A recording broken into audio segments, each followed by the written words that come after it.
Will this be on your YouTube channel, or will you send it to me through the messenger? I'll send it to you. I'll send it to you, a link for you as soon as I get it uploaded and edit it to make it as good as I can for you. Okay, Aaron. So this is basically one of your final tests you're going to do for me now. This is a proper test, and this test really was the covering all the questions which would have been like a normal test as opposed to specifically for you. So this is a general test, which is not working on your weakest areas, but what someone would get if they just turned up to the theory test centre and took a test. Now you flagged 10 because the system we use obviously is not to guess questions if we can help it, because that's a bad idea. So what you've done is you flagged 10 that you think you may have guessed because you weren't 100% sure. So as we go through the test, then we'll see if we can. They should turn up for you, because if you flag them, there'll probably be questions that you've actually got wrong, right? Yeah. In some respects. Let's review the flagged ones first. Okay, so here we go. This is one of the flagged. The first one you got asked, you flagged, so you weren't 100% sure about it, and you went for your vehicle is stationary. When may you use its horn? When it's only used briefly, I would have thought. Mm-hmm. Well, you've got this one wrong anyway. The reason why is that your answer is okay as normal, but what you've got to remember is when another road user poses a danger.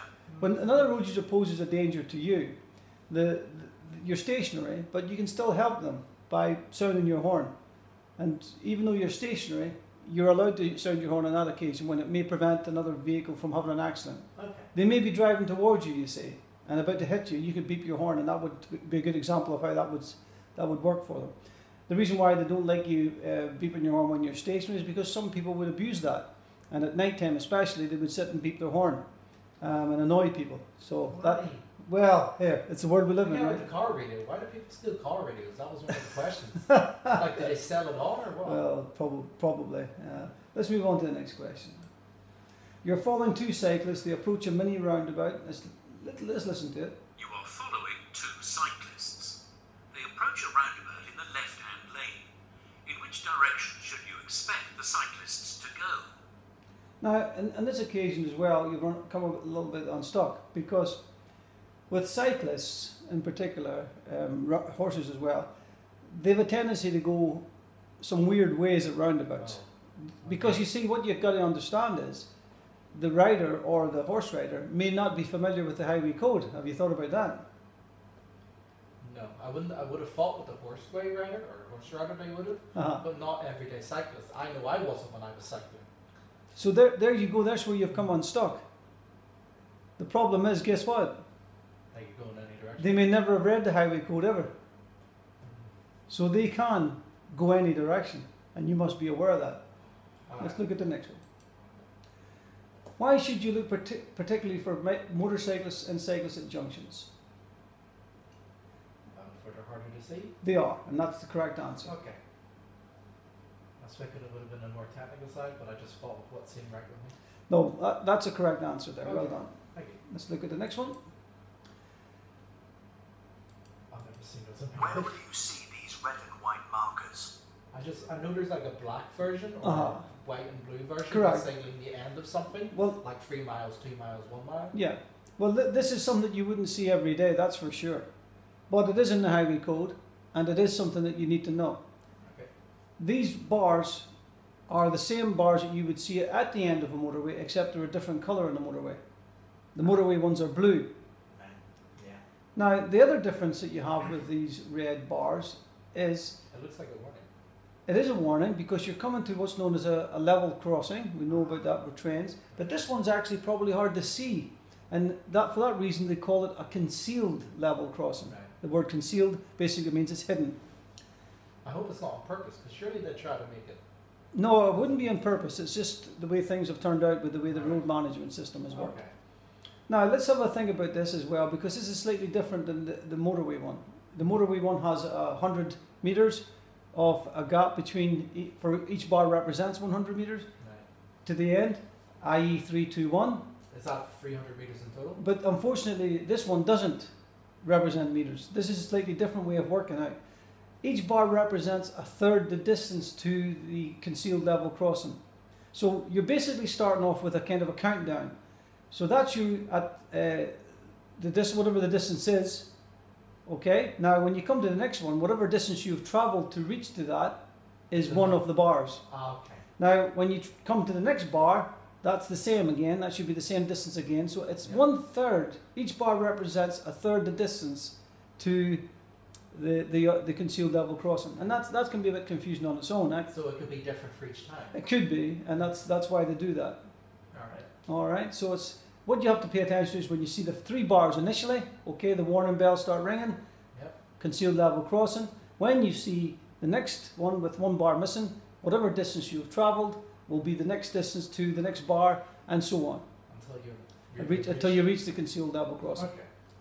Hopefully that makes sense to you. Oh, it makes perfect sense. It's just I didn't know which one. No, it was. you wouldn't know that unless you've come across it. I just knew it was approaching the end of something. So well done. Let's move on to the next one. While you're driving, a warning light on your vehicle's instrument panel comes on. What should you do? I just thought it could have been a temporary electrical fault, but I thought check out the problem quickly and safety, make sure it isn't. You wouldn't do it while you're driving, like you would pull in or something. It was either check out the problem quickly and safely or deal with the problem when there's more time. But that second one seems a bit unsafe because it could be something that needs your attention immediately. Well, I think the correct answer is what you marked, because it says you're driving a warning light. Now, warning light is quite simply what it is, isn't it? It's saying there's a warning that something's wrong. Yeah. So for me, I would check the problem out quickly and Check out safely. the problem quickly and safely. Are you going to tell me that's the wrong answer? No, that's the correct answer. Okay, good. It's just the way you're wording it says, now that would be the right answer. Yes. Okay, then I'm glad it is. Okay. Let's move on to the next one. You're travelling along a motorway. Where would you find a crawler or climbing lane? I don't know what a climbing lane is. I think on the crawler lane, I think it's slower. Well, the word crawl usually means that you're going a lot slower, aren't you? You're crawling along the floor, for example, would be a good way of explaining what that word means. And if you're crawling along the floor, it means that you're going to be at a very slow sort of pace. Now, the indication there is a lorry also. Yeah. So if you could imagine the situation, right? You're travelling along a motorway. Where would you find a crawler or climbing lane? Well, when you start to climb a hill in a long or a heavy goods vehicle, you'll find that the weight of the vehicle will cause the vehicle to slow down quicker than a car would, for example. Yeah, gravity. Yes. And therefore, they create a lane specially for this. So the lorries... Smaller gradient? Yeah, no, it's not a smaller gradient. It's just to allow for the period of the hill for the lorry to travel on a lane which allows it to go slower, if you like. And other cars and motorcycles can go about their business without too much trouble. Okay. So the crawler lane itself is really only on this occasion, as is indicated, for lorries So or slow-moving vehicles. it's going to be on a steep gradient? It's going to be found on a steep hill. Okay. So you went before a service area. I found service goods, Yeah. service truck, but okay. That's fair enough, and it's a good. I can see why you've answered that. Yeah. But now that you understand the difference because Yeah. of the speed of the vehicle, it'll maybe make more sense to you. I suppose the climbing lane should have been a bit of a ding bell. That's okay. Don't Right. worry, you'll get it right the next time. I'm sure I will. Those are like very one-off special questions that Well, you could easily this is why whenever I'm training you, I like to do this. I like to Yeah. just take you away from your settings, if you like, and throw a really an ordinary test at you, and that Yeah. way you'll cover questions that you may never have seen before. Yeah. It's quite a lot, the same as some of the applications that people use. They don't work for everyone because the apps have a tendency to stick to certain areas of questions. Okay, let's have a look again at this one. How can you help to prevent your car radio being stolen? Yes, well, you've answered the correct answer there. Install a security coded radio. I didn't actually think how that would help. I just thought, like, a security coded radio, they may be alerted that your radio is stolen, but how would it prevent it? Yes, I get that. Let's have a look now at the rest of it. Are passengers allowed to ride in a caravan that's being That just towed? seems unsafe, so I thought no. Are passengers allowed to ride in a caravan that's being towed? No, that definitely wouldn't be allowed. So not at any time? No, that would never be allowed. You Okay. could, no, you wouldn't want that to happen. Yes, if there were It didn't sound right. Even with a stapler, it doesn't sound safe. No, it Like, doesn't. It sounds like something that if you had to do it, you would need some sort of license for it. Yeah. It doesn't sound No, right. it doesn't sound very sensible at all, does it? Yeah. What should you carry for use in the event of a collision? I was thinking one of jump leads or fire extinguisher. I Yes. was looking for first aid Well, kit, if anything. Correct. All of the above, if you like. You definitely would have been, you know, Can petrol maybe the least because that could Oh explode. no, you wouldn't really want that. The event of a collision, you don't want a can of petrol in the car, Yeah. that's for sure. No, the most sensible answer is to have something that would help you in the case of a fire, wouldn't it? Okay. I.e. the fire extinguisher, or as you've already said, a warning triangle is Yeah. a good way to have, Yeah. It's something just- to have. And can you remember what distance you place a warning triangle in the event of a collision? On an ordinary road, not a motorway of course, because we don't put one there. 100 meters. It's actually 45 metres. And a good way to clue. I just thought. a good way to remember it is 45 stay alive. 45 stay alive. Okay. Would they ever ask that? That question does come up in the theory test. Like how far you put the warning track? That's correct. Okay. 45 stay alive. Okay, let's have a listen to this one. You're driving on the motorway in windy conditions. What should you do as you pass a high-sided vehicle? I was thinking increase your speed, but I thought be safe, be wary of a sudden gust. Well, that's the correct answer. Well done. Oh, good. Very good. Now, that's us. Let's review the test and see how we get on with all of the questions then. Okay, so the Oh good, my goodness. the good news is you've passed the test. Oh, And you passed it with 2 questions to spare. And so well more done. than I would, or less than I would want, but I'm still happy I passed. No, it's a very good result for you, and it's the first time you passed the test Yeah. with me. So that the And question. also it's a random test too. It's a pretty random test, which is very good. So let's go through the questions that you may have got incorrect, and some of them may not be the questions you flagged. So let's have a quick look Yeah. at them. You flagged them with this one. Yep. You didn't flag this one. So this is one that you need to pay attention to because you thought you knew this one. Where's the safest place to park your vehicle at night?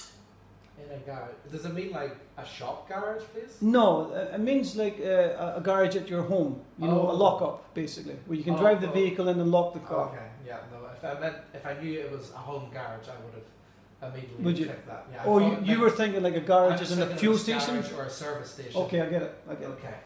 Well done. Would they ever call a garage a garage? in the No, they would not. They would call They it would a call service Okay. station or something like that. test? Okay. Anyway, this is the one that we flagged, and we've explained that one to you Yeah. already, so we're happy with that one.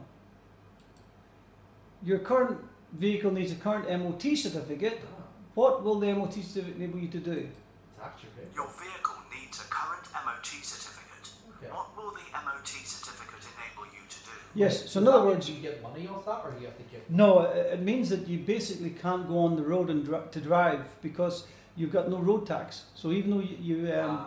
yeah, so you've got to make sure you have you pass that test. The vehicle is safe to be on the road, and then you'll be able to apply for your tax. If you went online, for example, now today with a vehicle which wasn't MOT'd or didn't have a pass MOT, it won't allow you to tax your vehicle. And as soon as you drive on the road and you pass some kind of a checkpoint, guess what? You'll get a bill. You'll get a bill through the post. So you don't want that. All right, let's have a look at the next one.